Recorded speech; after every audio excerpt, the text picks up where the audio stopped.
Grand-maman va vous raconter l'histoire de la petite chèvre turbulente. Regardez-la bien. Elle arrive entourée de son papa et de sa maman.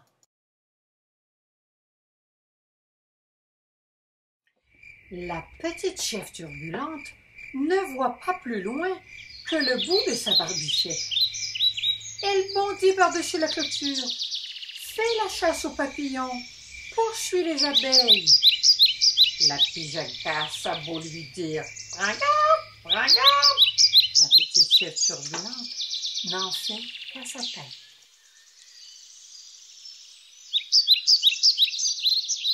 Passe un lièvre au bout du pré. « Bonjour, bonjour !» crie la biquette en sautant dans le trèfle. Elle renverse le tabouret de la fermière, piétine l'herbe qui ferait du bon foin.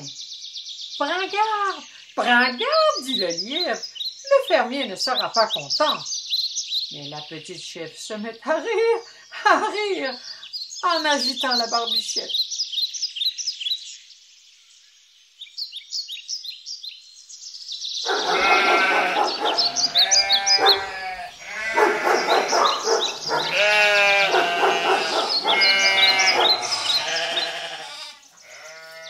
D'où vient ce vacarme?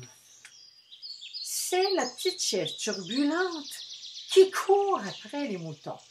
Bé, bé, font les brebis. Va-t'en, gros noireau, le chien du berger. Il montre les dents pour faire voir qu'il est en colère.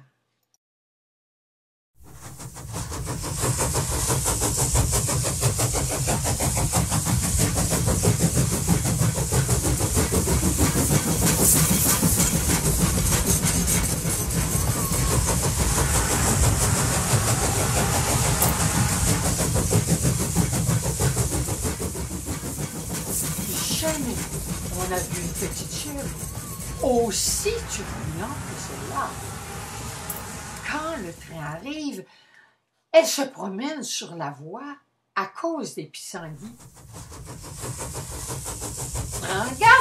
Biquette, prends garde, dit le garde de barrière en se précipitant vers elle. Tu finiras par te faire écraser. Et vite, il la pousse en arrière.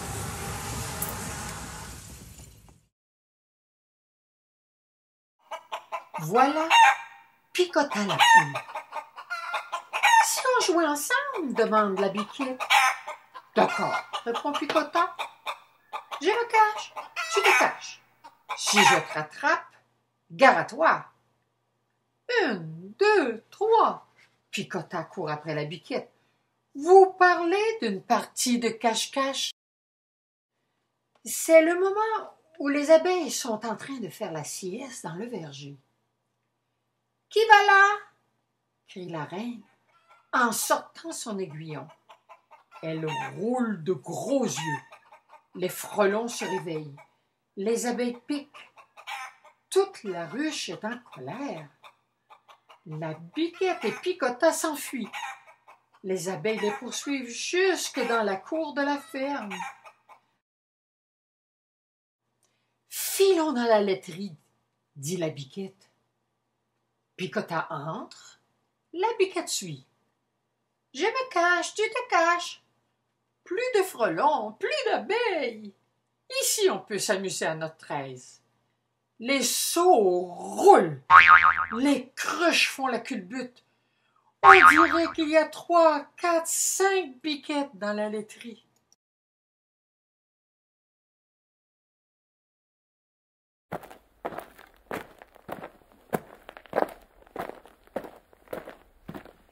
Prends garde, biquette, la fermière n'est pas loin, elle arrive. » On entend ses sabots claquer sur le trottoir. « En voilà une effrontée, » dit la fermière en chassant la biquette avec son balai. « Elle fait toujours des sottises. J'avais bien dit qu'il fallait l'attacher. »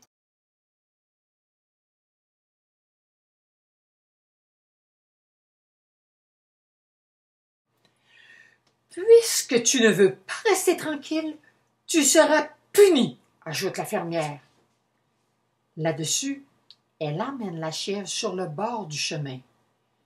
Philippe apporte un piquet et un maillet.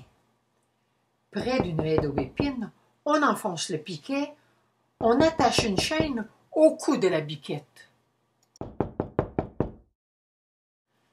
Quoi de plus ennuyeux que d'être attaché, surtout pour une petite chèvre turbulente? Par exemple, voilà un pissenlit qu'il ferait bon de croquer. Essayons de l'attraper. Comment faire pour y arriver? J'ai une idée, se dit Biquette. Elle se met à genoux, elle tend la barbichette. Rien à faire, la chaîne est trop courte. La sœur de Philippe revient de l'école. « Que fais-tu là, Biquette ?» demande-t-elle. « Elle a été punie, dit le garçon. « Bé, bé, bé !» fait la chèvre en remuant la queue. Tout le monde sait ce que cela veut dire. « Je voudrais bien m'en aller. Je voudrais bien m'en aller. Emmenez-moi, s'il vous plaît. »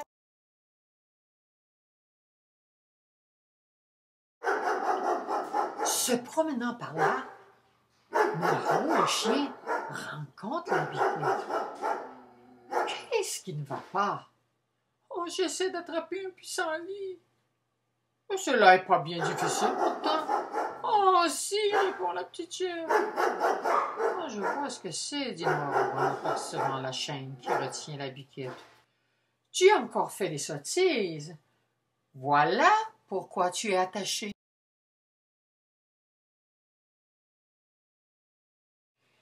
Et Noirot de se mettre à courir. Elle voudrait bien accompagner Noirot, la Biquette, chasser le papillon, poursuivre les abeilles encore une fois. Elle voudrait bien. Oh, si elle était libre! Elle tire sur la chaîne, elle saute sur le talus. Ah, on dirait que le collier s'est détaché.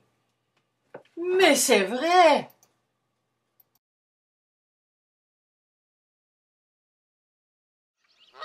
Voilà Biquette, libre, libre. Elle court à droite, elle court à gauche. On la voit partout en même temps. Dans la cour de la ferme, dans le jardin, dans le pré. Les canards sautent dans la mare. Voilà Biquette, voilà Biquette. Attention que la poule a ses poussins. En voilà une histoire qu'on les voit en courant sur le chemin. Tu ne veux pas rester attaché, dit la fermière. Nous allons t'enfermer, et cette fois, tu ne pourras plus t'échapper. Elle amène la petite chèvre dans le verger. Vite, poussons la barrière. C'est embêtant d'être enfermé, se dit Biquette, en remuant la barbichette.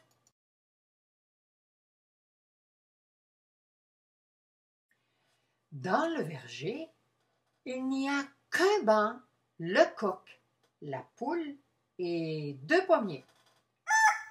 Et aussi, derrière le banc, un tas de bois qu'on a mis sécher pour l'hiver. Tiens, une feuille qui pend sur cette bûche. Tiens, on peut voir. Prends garde, dit le coq, prends garde. La Biquette tire sur la feuille et patatras. Voilà le tas de bûches qui s'écroule.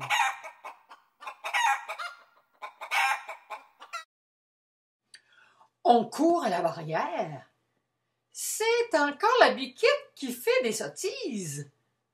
Moi, se dit Noirot, je pense qu'elle doit rester dans le verger jusqu'à ce qu'elle soit raisonnable.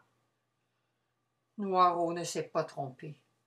On attache toujours les petites chèvres qui ne voient pas plus loin que le bout de leur barbichette. Bien, on les enferme dans le pré.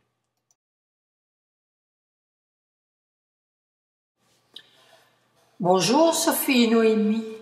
Si vous continuez, il y a encore d'autres histoires de grand-maman pour vous.